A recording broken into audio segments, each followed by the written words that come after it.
specific meaning in ancient times. You see, if you were a conqueror, you rode in on a white horse. You came blazing into town. But if you were coming as a matter of peace, you came on a colt, the foal of a donkey. And that is how Jesus is coming. He's coming to bring peace.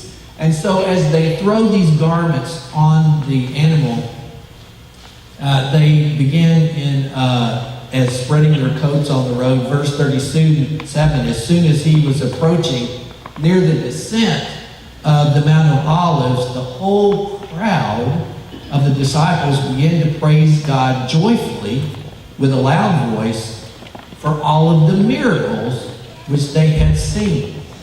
Now, let's take and stop there for a second. These are his disciples. Now, the crowd that's around, they're wondering what's going on, and I'm sure the military people are probably thinking, uh-oh, is this a riot cranking up? And the religious leaders are seeing this, and they're going, I told you, this is bad. All these people are starting to follow him. We've got to do something about this guy. Well, they talked about the miracle. I want to ask you a question. This is actually asking you to think today. I hope that you're ready. Okay? Why would this be a triumphal entry if Jesus is about to be tortured and crucified and buried?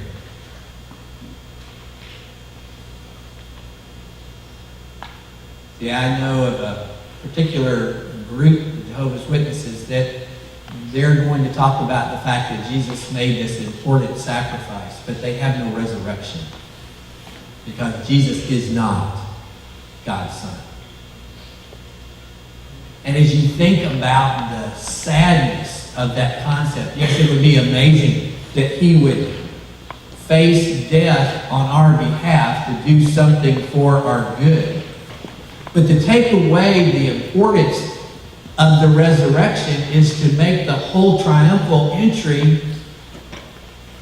foolish. Why is it triumphant? His disciples are excited because they know all the miracles that Jesus has done. And already Jesus has been warning them, I'm going to be crucified. I'm going to be buried. He's actually told them in 3 days, they're not remembering all this necessarily, but in 3 days I'm going to rise. And so this work that's going to happen is not the train wreck in the middle of, here's the triumphal entry, and this is going to be awesome, and then everything goes sour.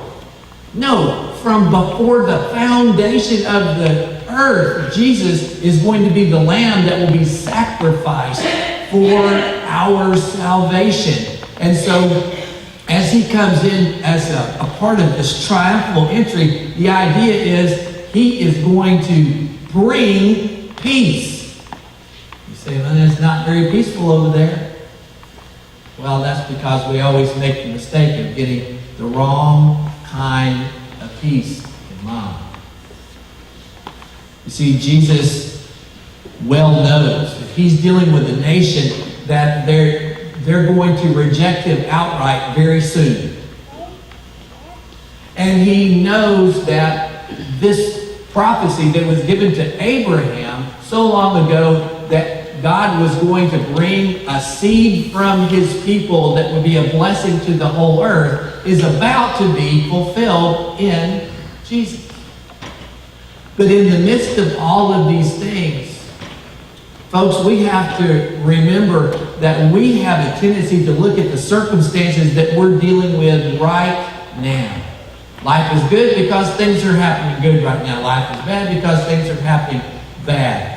Jesus knew, and his disciples were learning to understand, that God's purposes cannot be stopped.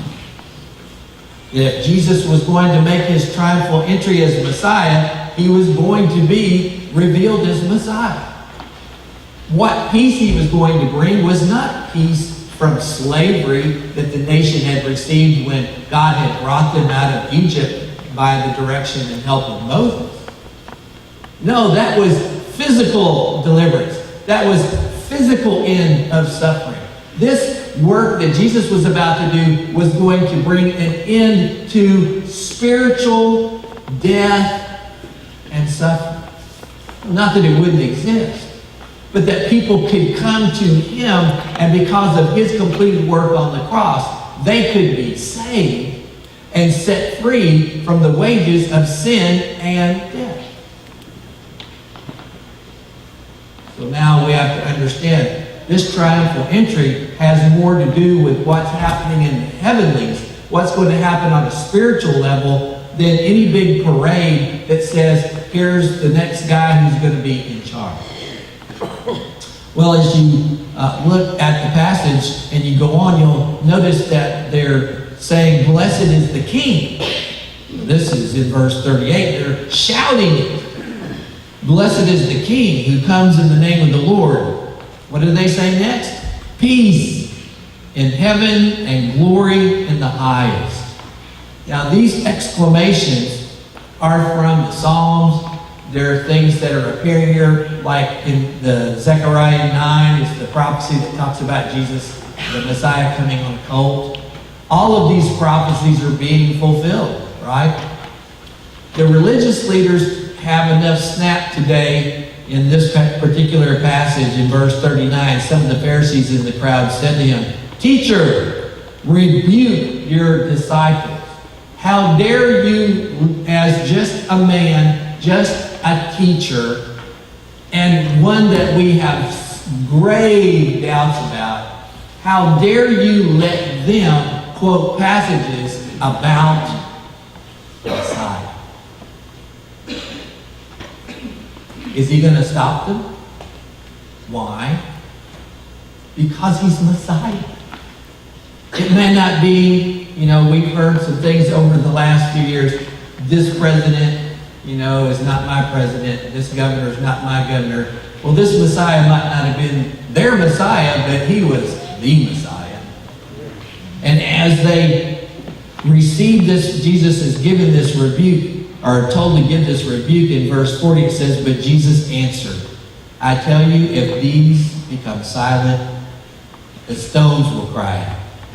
What does that say? This is a hinged moment in history.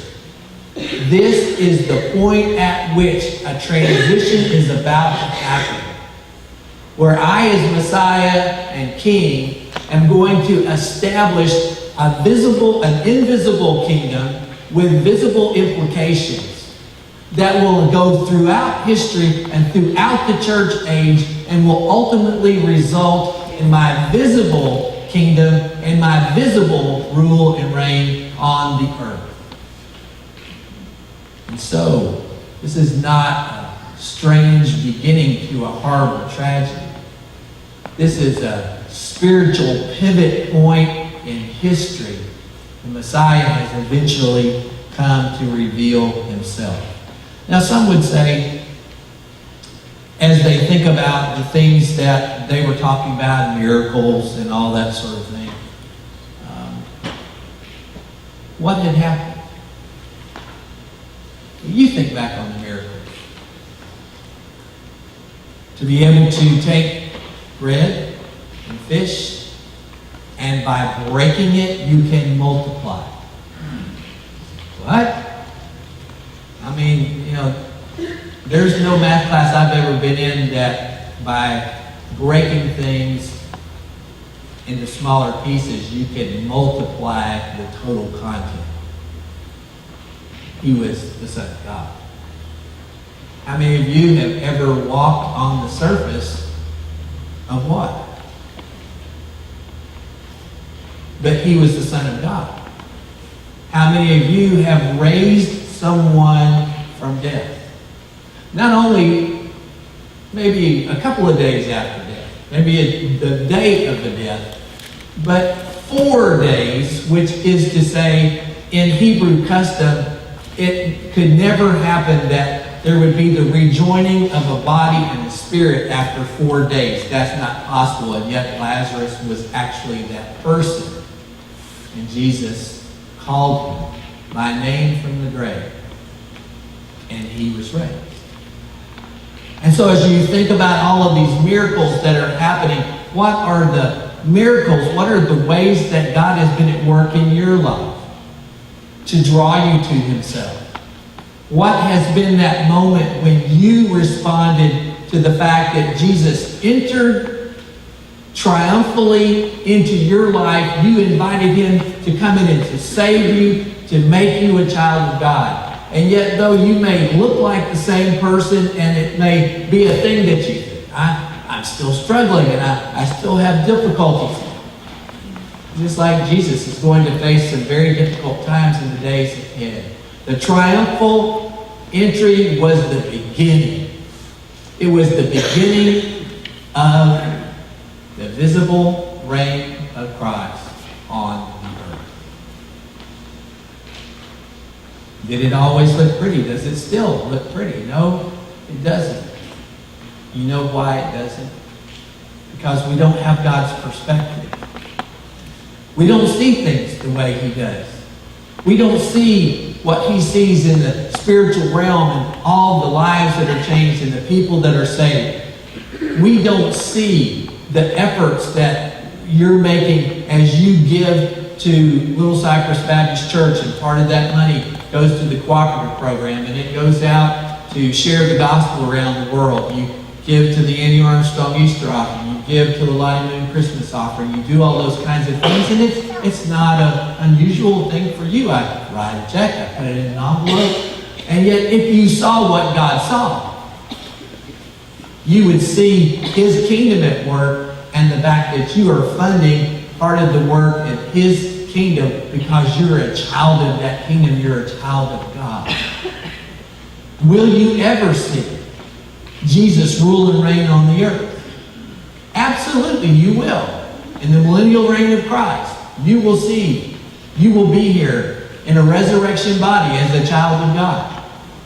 Will you ever see the results of the times that you shared the gospel, of the times that you gave, of all of those things? Yes, you will. I believe that we will, the scripture tells us, we will know as we are known. We'll have the opportunity to know how God used our lives. Not so that we can pat ourselves on the back, but we can take that crown from off our head, knowing that if it had not been for Jesus, we never would have done it, and we would place that crown at his feet. King of Kings, Lord of Lords. You see, in this passage, in verse 41, Jesus knows the difficulty that's coming. This is not going to be a surprise to him. When he approached Jerusalem, he saw the city and wept over it,